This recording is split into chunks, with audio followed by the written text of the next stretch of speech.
నమస్తే. Welcome to Aadya media. ఈరోజు మనతో పాటు స్టూడియోలో ఉంది సీనియర్ జర్నలిస్ట్ ఇమంది రామారావు గారు. నమస్కారం సార్. నమస్తే బాబు. సార్ మొన్న ఎన్టీఆర్ శత జయంతికి రజనీకాంత్ గారు మన తెలుగు రాష్ట్రానికి వచ్చి ఏదో 4 కామెంట్లు చేసి వెళ్తే వాళ్ళ రాష్ట్రంలో హీరో, మన రాష్ట్రంలో జీరో అని కామెంట్ చేశారు రాజకీయ నాయకులు. ఇప్పుడు అటన్నిటికి సమాధానం చెప్తూ జైలర్ సినిమా నిన్న వీకెండ్కి కూడా బాక్స్ ఆఫీస్ దగ్గర కలెక్షన్స్ బద్దలు కొట్టింది సార్. దీన్ని ఎలా చూడొచ్చు అంటారు? ఇది చాలా మంచి ప్రశ్న అండి. ఎందుకంటే ఇప్పుడు ఒక కామన్ ఆడియన్లో అందరికల్లా రజనీకాంత్ లాంటి సెలబ్రిటీని అభిమానించేటువంటి ప్రేక్షకుల్లో ఒక బాధ మిగిలిపోయింది. అరే అనవసరంగా పాపం ఆయన ఎవరిని ఏమనకుండా ఆయనేమో ఇలా తిట్టారే అని ఉంది. ఇప్పుడు మీరు వేసిన ప్రశ్నతో వాళ్ళందరికీ కొంత మనసు సంతోషపడద్దన్నమాట. ఎందుకంటే ఆయన ఏమనలేదు. మహానుభావుడు ఎన్టీ రామారావుని ఎవరు పొగడరు చెప్పండి? అందరూ పొగిడినట్టే ఆయన పొగిడాడు. ఆయన మాత్రంలో ఆయన్ని దూషించవలసిన అవసరం వచ్చింది. తాటంకాయ చీకినట్టుగా ఉందని ఎలా చెప్పవలసిన అవసరం లేదు కదా. అందువలన దాని ప్రశ్నకు సమాధానంగా ఏదంటే బయట ప్రాంతాల్లో హీరో ఇక్కడ జీరో అన్నారు కదా. ఇప్పుడు కలెక్షన్ సునామీతో 500 కోట్లు దాటిపోయిన తర్వాత ఇప్పుడు మీరు ఏమంటారు? ఎక్కడైనా హీరో అని నిరూపించారు. సూపర్ స్టార్ అని నిరూపించుకున్నాడు. ఆయన పేరుని ఆయన నిరూపించుకున్నాడు. ఇక్కడ ఎవరైతే జీరో అన్నారో వాళ్ళు తలదించుకున్నారు. నలుగురిలోనూ కూడాను తలెత్తుకోలేని పరిస్థితి మీకు వచ్చింది. వాళ్ళు జీరోలు అయ్యారు, వీళ్ళు జీరోలు అయ్యారు, ఆయన హీరో అయ్యాడు అన్నమాట. ఇంకా ఆగటం లేదు. తమిళనాడులో ఆ కలెక్షన్లు బ్రహ్మాండంగా వస్తున్నా ఉన్నాయన్నమాట. కనుక వాళ్ళందరికీ చెప్పేది ఏంటంటే ఒక సంస్కారవంతుడైనటువంటి హీరో ఎక్కడికి వెళ్ళినా హీరోగానే ఉంటాడు. ఎందుకంటే వారికి డబ్బు ప్రధానం కాదు, ఇంకేదో ప్రధానం కాదు, గుణం ప్రధానం. ఆ గుణాన్ని నమ్ముకున్నవాడు కాబట్టి రజనీకాంత్ ఎక్కడికి వెళ్ళినట్టయితే అక్కడ ఆయన పేరు యోగి ఆదిత్య. ఆయనకు నమస్కారం పెట్టుకున్నారు. ఎందుకు పెట్టుకున్నారంటే ఆయన సన్యాసి కనుక. అట్లాంటి సంస్కారవంతుడైనటువంటి రజనీకాంత్ని మీరు నోటికి వచ్చినట్టు తిట్టారే, చీకేసి టెంక్ అన్నారు. ఆయన తాలూకు జపాన్లో ఆయన భక్తులు ఉన్నారు, కొరియాలో భక్తులు ఉన్నారు, జర్మనీలో భక్తులు ఉన్నారు. అటువంటి ఇంటర్నేషనల్ ఫిగర్ని పట్టుకొని ఆయన మన ఆంధ్రాకో తమిళనాడుకో దానికే పరిమితమైనటువంటి ఆర్టిస్ట్ కాదు, ప్రపంచానికి పరిమితమైన ఆర్టిస్టు. ఇంత మాట్లాడిన తర్వాత మీరు అందరూ తలకాయలు ఎక్కడ పెట్టుకుంటారు? ఇప్పుడు మీరు చెప్పండి, ఆయన హీరో అంటారా జీరో అంటారా? Super star hero sir. అందువలన ఆయన చెప్పిన దానికి ప్రతి ఒక్కరు కూడా లెంపలేసుకొని ఒకవేళ వీలైనట్టయితే ఆయనకి క్షమాపణలు చెప్పి ఇక ముందు ఎవరైనా నిజమైనటువంటి సెలబ్రిటీస్ వచ్చినట్టయితే మన దగ్గరికి వచ్చినప్పుడు సంస్కారవంతంగా పలకరించి పంపించడం మన తాలూకు ధర్మం. అది పొగడొద్దు. ఆయన వచ్చినందుకు ఆదరించండి. అయితే బయట నుంచి ఒక హీరో వచ్చాడు, సంస్కారవంతంగా ఆదరించండి. ఆయన విలువ తెలిస్తే గౌరవించండి. ఆయన విలువ తెలిసినట్టయితే ఆ విలువ తగ్గ విధంగా మీరు గౌరవించి పంపించండి. అంతేగాని అక్కడ హీరో ఇక్కడ జీరో అని మీ తెలివితేటలు చూపించినట్టయితే మీకంటే పైన ఇంకోటి ఉన్నాడు, స్క్రిప్ట్ రాసేవాడు. ఆయన ఏం చేశాడు? మీరు జీరో అన్నందుకు 500 కోట్లు పైన వసూలు చేసేటువంటి హీరోగా ఆయన్నేమో బ్లెస్ చేశాడు. అది మర్చిపోకూడదు బాబు ఎప్పుడు కూడాను. ఈ గొడవలు నాని కానీ పేరు నాని కానీ మిగతా రోజాలు కానీ వీళ్ళందరూ సంస్కారహీనంగా, అంటే జ్ఞానాన్ని మర్చిపోయి ఇంటిదాన్ని మర్చిపోయి నోటికి వచ్చిన కోతలు కోస్తారు. కానీ ఇవన్నీ చరిత్రలో కాలగర్భంలో అలా నిలిచిపోతాయి అన్నమాట.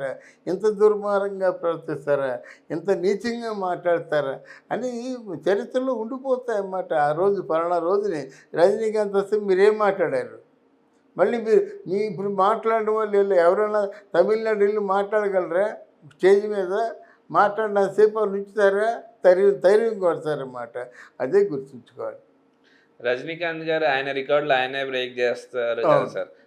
అలాగే ఇప్పుడు ఈ జైలర్ సినిమా కూడా అదే స్థాయిలో దూసుకెళ్తుంది. ఇప్పుడు ఇంకా ఎన్ని కోట్లు లాభాలు వస్తాయి అనుకుంటున్నాం సార్? ఇప్పుడు అది మామూలుగా 500 కోట్లు దాటిపోయిందండి. ఇంకో 500 కోట్ల రూపాయలు రీచ్ అవుతుంది ఆ సినిమా. అందులో రజనీకాంత్ తాలూకు బాడీ లాంగ్వేజ్కి సెట్ అయిన సినిమా. రజనీకాంత్ దుమ్ము దులిపేసిన సినిమా అన్నమాట. ఏమండి 71 వయసు అండి ఇప్పుడు. ఇప్పుడు ఈ వయసులో అంత బాగా చేస్తుండంటే ఆయన్ని ఎంత మెచ్చుకోవాలండి మనం. హ్మ్. ఒక డ్యాన్స్ గానీ, యాక్షన్ గానీ, పెర్ఫార్మెన్స్ గానీ ఉండలేరు కదా! చేయలేరు కదా! ఎందుకంటే వయసు కూడా పెర్మిట్ చేయదు కదా! కానీ వీటన్నిటిని కూడా పంచేంద్రియాల్ని కూడా తన కంట్రోల్‌లో ఉంచుకొని ఆ పాత్రకి ప్రాణప్రతిష్ఠ చేయడం ఒక రజనీకాంత్‌కే దక్కింది గనక అది ఎన్ని కోట్లు వెళ్తుందో మనం అంచనా వేయడం కూడా అది అది ఊహించలేము. అది 700 క్రోర్స్ అవ్వచ్చు, 1000 కోట్లు అవ్వచ్చు. ఎందుకంటే ఇక్కడి నుంచి అలా పెరుగుతూనే ఉంటుందిగా, ఆగదు కదా! ఇప్పుడు జనం పెరుగుతారు. పెరిగిన కొద్దీ ఆదాయం పెరుగుతుంటుందన్నమాట. 'జైలర్' గూడా బాక్స్ ఆఫీస్ హిట్‌గా నిలిచిపోతుంది సార్. అవునవును. అలాగే రజనీకాంత్ గారు ఇప్పుడు ఆ సక్సెస్ ఎంజాయ్ చేస్తా మొన్న మనం చూసినట్టు 'యోగి' గారి దగ్గరికెళ్ళి యూపీ సీఎం ఆయన ఆశీర్వాదాలు తీసుకొని, అవునవును. ఆయన ఇంకే విధంగా తన సక్సెస్‌ని ఎంజాయ్ చేస్తూను ఉంటారు సార్? ఆయన హిమాలయాలు వెళ్ళిపోయాడు, బాబాని కలుసుకున్నాడు. ఆయన సక్సెస్ మామూలు కాదు. 71 ఇయర్స్‌లో కూడా మొత్తం ప్రపంచాన్ని ఉర్రూతలూగించారంటే ఇంక ఆయనకేమిటండి ఆనందం. అంటే ఒకటి ఆయనకి మామూలుగా ఎప్పుడు చనిపోతారో ఆయనకి తెలుసు. ఆయన ధ్యానంలో ఉంటాడు. అక్కడ బాబా తాలూకు భక్తితో ఉంటాడు. ఏదో సినిమాలు వస్తున్నా చేస్తున్నాడు. సినిమా చేయగానే హిమాలయాలకు వెళ్ళిపోయాడు కదా! ఆయనకు తెలుసు ఏం చేయాలో తెలుసు కనుక ఆయన తెలిసిన వాటిని ఆచరిస్తున్నాడు. లేకపోతే ఇంకొకరు ఆ స్టేట్లో హీరో, ఈ స్టేట్లో జీరో అంటే ఇంకొకరైతే ఎంత నొచ్చుకుంటారు. దానికి ఏమన్నారు, వాగే వాళ్ళు ఎప్పుడు వాగుతూనే ఉంటారు, మునిగే కుక్క ఎప్పుడు మురుగుతూనే ఉంటుంది, దాన్ని పట్టించుకోకుండా వెళ్ళేవాళ్ళు ఎప్పుడు వరకు వెళ్తారు. అర్థమైందా రాజా అన్నాడు కదా! అది మనల్ని దృష్టిలో పెట్టుకొని అన్నాడన్నమాట. కుక్క కాటుకి చెప్పుడు దెబ్బ అంటే ఇదే. మొరగని కుక్కుండదు, అవును. విమర్శించని అదే నోరుండదు, ఆ. ఈ 2 ఉండని ఊరుండదు. అర్థమైందా రాజా అని చెప్పి. అర్థమైందా రాజా అన్నాడు. అది ఇప్పుడు ఓకే. మనం చెప్పింది అన్న వాళ్ళకి అర్థమయ్యే ఉంటుందని మనం చేస్తాం. ఎక్కడైనా హీరో అని నిరూపించారు. సూపర్ స్టార్ అని నిరూపించుకున్నాడు. ఆయన పేరుని ఆయన నిరూపించుకున్నాడు. ఇక్కడ ఎవరైతే జీరో అన్నారో వాళ్ళు తలదించుకున్నారు. నలుగురిలోను కూడాను తలెత్తుకోలేని పరిస్థితి మీకొచ్చింది. వాళ్ళు జీరోలయ్యారు. వీళ్ళు జీరోలు అయ్యారు, ఆయన హీరో అయ్యాడు అన్నమాట. ఇంకా ఆగటం లేదు. తమిళనాడులో ఆ కలెక్షన్లు బ్రహ్మాండంగా వస్తూనే ఉన్నాయన్నమాట. కనుక వాళ్ళందరికీ చెప్పేది ఏంటంటే ఒక సంస్కారవంతుడైనటువంటి హీరో ఎక్కడికి వెళ్ళినా హీరోగానే ఉంటాడు. ఎందుకంటే వారికి డబ్బు ప్రధానం కాదు, ఇంకేదో ప్రధానం కాదు, గుణం ప్రధానం. ఆ గుణాన్ని నమ్ముకున్నవాడు కాబట్టి రజనీకాంత్ ఎక్కడికి వెళ్ళినట్టయితే అక్కడ ఆయన పేరు యోగి ఆదిత్య. ఆయనకు నమస్కారం పెట్టుకున్నారు. ఎందుకు పెట్టుకున్నారంటే ఆయన సన్యాసి కనుక. అట్లాంటి సంస్కారవంతుడైనటువంటి రజనీకాంత్ని మీరు నోటికొచ్చినట్టు తిట్టారే, చీకేసి టంక్ అన్నారు. ఆయన తాలూకు జపాన్లో ఆయన భక్తులు ఉన్నారు, కొరియాలో భక్తులు ఉన్నారు, జర్మనీలో భక్తులు ఉన్నారు. అటువంటి ఇంటర్నేషనల్ ఫిగర్ని పట్టుకొని ఆయన మన ఆంధ్రాకో తమిళనాడుకో ఈ దానికే పరిమితమైనటువంటి ఆర్టిస్ట్ కాదు, ప్రపంచానికి పరిమితమైన ఆర్టిస్టు. ఇంత మాట్లాడిన తర్వాత మీరు అందరూ తలకాయలు ఎక్కడ పెట్టుకుంటారు? ఇప్పుడు మీరు చెప్పండి, ఆయన హీరో అంటారా, జీరో అంటారా? ఓకే అండి. Thank you. థ్యాంక్ యూ అమ్మా, థ్యాంక్ యూ.